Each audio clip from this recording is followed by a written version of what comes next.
آج ہم بات کریں گے پاکستان اور اسرائیل کے درمیان جو ریلیشن شپ ہیں، تعلقات ہیں، جس پہ ہماری کنٹری کے سادہ لوگ پاکستانی ہمیشہ اس کی ایک بڑی بڑی پاپولیشن ہے ہماری، جو اس کی ہمیشہ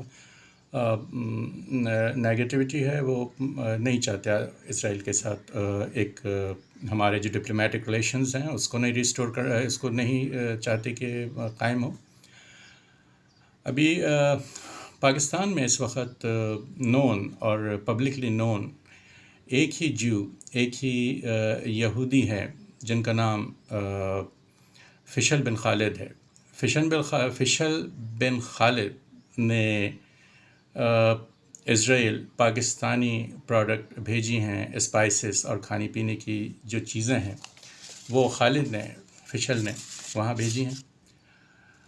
اس پر پاکستانی گورنمنٹ نے بالکل اگین کہ جس طرح وہ چیزوں کو نہیں ایکسیپٹ کرتے، کیونکہ ریلیجس فنڈامنٹلسٹ کا بہت زیادہ ان کے اوپر پریشر ہوتا ہے کہ اسرائیل سے تعلق نہیں قائم کریں، لیکن اس چیز کو امریکن جوش کونسل نے کنفرم کیا ہے، اس کی پکچرز دی ہیں، اور اس کے علاوہ خود فشل بن خالد نے اپنے ویریفائڈ ٹویٹر اکاؤنٹ میں خود ایکسیپٹ کیا ہے۔ بہت پراؤڈ ہے فشل، اپنے آپ کو وہ کال کرتا ہے پاکستانی جیو، اس نے خود ایکسیپٹ کیا، اور ساتھ ساتھ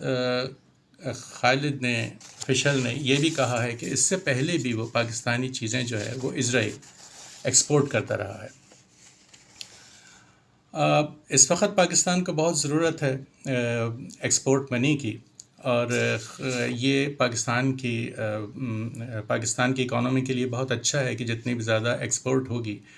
وی نیڈ منی ڈیسپریٹلی، ہمیں پیسوں کی ضرورت ہے، کیونکہ سیاستدان اور ہمارے بیوروکریٹس تو اپنے خرچے کم کریں گے نہیں، ان کو تو ویسے ہی کئی لاکھ تنخواہیں ملتی ہیں، اگر آل ٹوگیدر آپ ملائیں تو 50 لاکھ تک کا بھی کچھ لوگوں کا پیکج پہنچ رہا ہے، جیسے ہمارے ججز ہیں، لیکن وہ تو کم نہیں کریں گے، تو سم ہاؤ ہمیں کچھ پیسے جنریٹ کرنا ہوں گے۔ تو یہ بڑا ایک اچھا ہے کہ ایک آدمی نے، ایک جیو نے بہت رسک لے کے یہ چیز ایکسپورٹ کی ہے پاکستان کی، اور پاکستان میں کچھ فارن کرنسی لے کر آئے ہیں۔ میں بہت رہا ہوں جیوز میں۔ جب میں امریکہ میں میمفس ٹینیسی میں تھا تو اس وقت وائی اسٹیشن پورا جو جیوز نیبرہڈ تھی ٹورنٹو میں بیتھرسٹ اسٹریٹ پہ جب میں رہا ہوں، ان کے ساتھ کام کیا ہے، ہمارے بہت اچھے فرینڈ تھے، ان کے ساتھ کام کیا ہے، کو ورکرز تھے ہمارے، ان کے ساتھ کام کیا ہے، رہے ہیں۔ اس کے علاوہ ان کے جو فیسٹیولز ہوتے ہیں، ہانیکا، پیسور، وہ اٹینڈ کیا ہے انہوں نے، عید، رمضان ہمارے ساتھ اٹینڈ کیا ہے، اینڈ مینی جیوز انہوں نے صرف رمضان کی رسپیکٹ میں روزے بھی رکھتے ہیں، وہ صرف in order to show solidarity ہم لوگوں سے شو کرنے کے لیے انہوں نے روزے بھی رکھے۔ پیرس میں، فرانس میں ان لوگوں کے ساتھ کافی میری انٹریکشن رہی، ایک وائڈ ورائٹی آف پاپولیشن جو جیوز تھی وہ میرے بہت قریبی ایک کانٹیکٹ میں رہی۔ تو میں یہ کہوں گا کہ پرسنلی مجھے کسی نے ہرٹ نہیں کیا، کبھی مجھے میرے ریلیجن کی وجہ سے کسی نے مجھے ٹارگٹ نہیں کیا۔ ابھی کچھ عرصے پہلے جب یہ خبر اڑی تھی کہ اسرائیل سے تعلقات ہو رہے ہیں، ہمارے ایک ڈیلیگیشن بھی اسرائیل میں کیا، تو اگین گورنمنٹ آف پاکستان میں جو کرنٹ گورنمنٹ ہے پی ایم ایل کی، اور پھر انہوں نے دے اسٹارٹ ٹریڈنگ مار، ایک دوسرے پہ الزام لگانے شروع کر دیے تھے، تو کہ جی عمران خان نے ان کو الاؤ کیا تھا۔ تو جو ہمارے ایک جرنلسٹ تھے پی ٹی وی کے، احمد قریشی، ان کی بھی، وہ بھی وکٹم بن گئے تھے، اور بعد میں پتہ چلا تھا کہ وہ تو ایک انٹرفیتھ ڈائلاگ کا حصہ تھے۔ اور احمد قریشی جو ہے وہ بہت ایک سینئر جرنلسٹ ہیں، اور وہ مینا ریجن کے لیے، مڈل ایسٹرن نارتھ افریقہ ریجن کے لیے ابھی بھی رپورٹنگ کرتے ہیں۔ انہوں نے العربیہ، دا نیوز اور الجزیرہ جیسے پبلیکیشنز میں لکھا ہے۔ تو اب ہم ہمیشہ جیوز کو ایک ایگریسر کی حیثیت سے لیتے ہیں، لیکن اگر آپ تھوڑی سا ہسٹری دیکھیں تو آپ کو پتہ چلے گا کہ جیوز ایگریسر سے زیادہ وکٹمز بھی ہیں۔ پوری دنیا میں اینٹی سیمیٹزم مینس کہ وہ فیلنگز جو یہودیوں کی طرف نفرت ہوتی ہے، اور کسی نہ کسی طرح ان کو نقصان پہنچانے والی جو فیلنگ ہے that is called anti Semitism. یہودی ہمیشہ اس کا شکار رہے ہیں.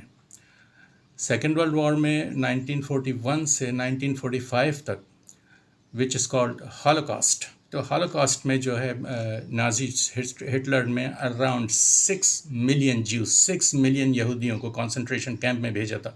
اور ان کا صرف یہ ایک مقصد تھا کہ ان کو جتنی دردناک موت ہو سکے دی جائے. گیس چیمبر میں ان کو چھوڑ کے گیس کھول دی جاتی تھی اور وہ مر جاتے تھے.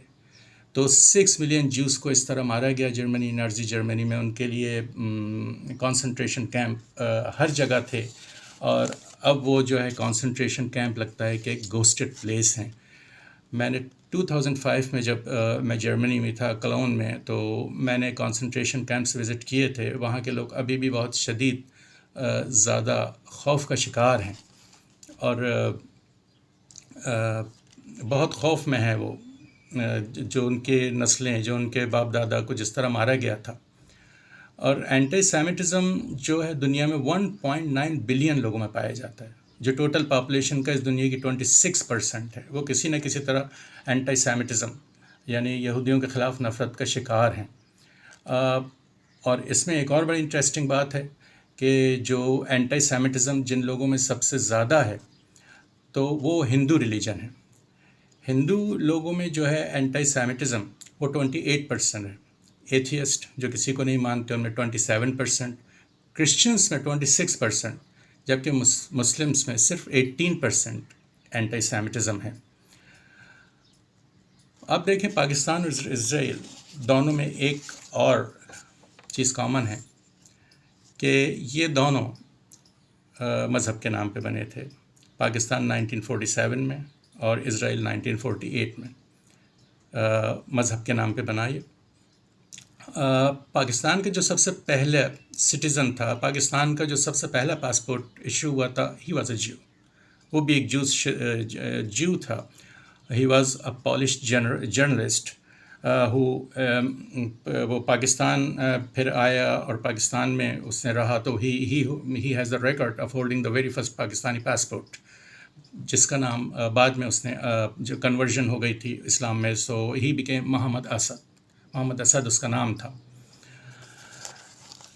یہ سارے جو فیکٹ دیکھیں، پھر آپ ہر جگہ ریلیشنز بڑھ رہے ہیں. جو enemies of yesterdays are turning into best friends of today. Saudi Arabia اور UAE نے 2022 میں اسرائیلی فلائٹس پہ سے پابندی ہٹا لی ہے. اور May 3rd 2022 کو UAE اور اسرائیل کا فری ٹریڈ ایگریمنٹ ہوا ہے. اور اس فری ٹریڈ ایگریمنٹ کی وجہ سے UAE is going to invest $10 billion over next 5 years in Israel. $10 billion کی انویسٹمنٹ وہ لے کر جا رہے ہیں. اور مڈل ایسٹ میں سب سے پہلے جو اسرائیلی پرائم منسٹر نیتن یاہو کا ایک ہسٹوریکل فرسٹ وزٹ میں کہوں گا کہ جو اسرائیل اور عرب ورلڈ کا جو ریلیشن تھے، وہ عمان کے سلطان قابوس نے ان کو بلایا تھا نیتن یاہو کو 2018 میں. تو 2018 میں جو ہے 2018 سے پورے مڈل ایسٹ میں اسرائیل اور مڈل ایسٹ کے تعلقات ہر گزرنے والے دن کے ساتھ بہتر سے بہتر ہوتے جا رہے ہیں. دیکھیں وار جو ہے نا، وار اینڈ ہیٹ جو ہے کسی بھی مسئلے کا حل نہیں ہے. War and hate is the problem. یہی سب سے بڑا مسئلہ ہے. اور پاکستان کو بھی اس وقت فری ٹریڈ کی ضرورت ہے. جب لوگ آٹوں کی لائن میں لگ کر مر رہے ہیں، جب ہم یہ دیکھ رہے ہیں کہ پاکستان میں اسٹنٹنگ جو ہے تقریباً 31% تک پہنچ گئی ہے.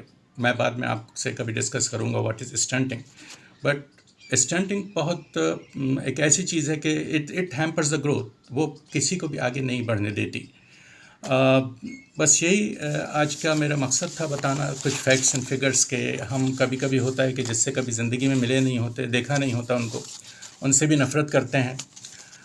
But it's time to forget. ہم ساری نفرت بھولیں اور صرف اپنے ملک کی پروگریس کے لیے کام کریں. جس طرح بھی ہو کوشش کریں کہ فورن ایکسچینج لے کر آئیں.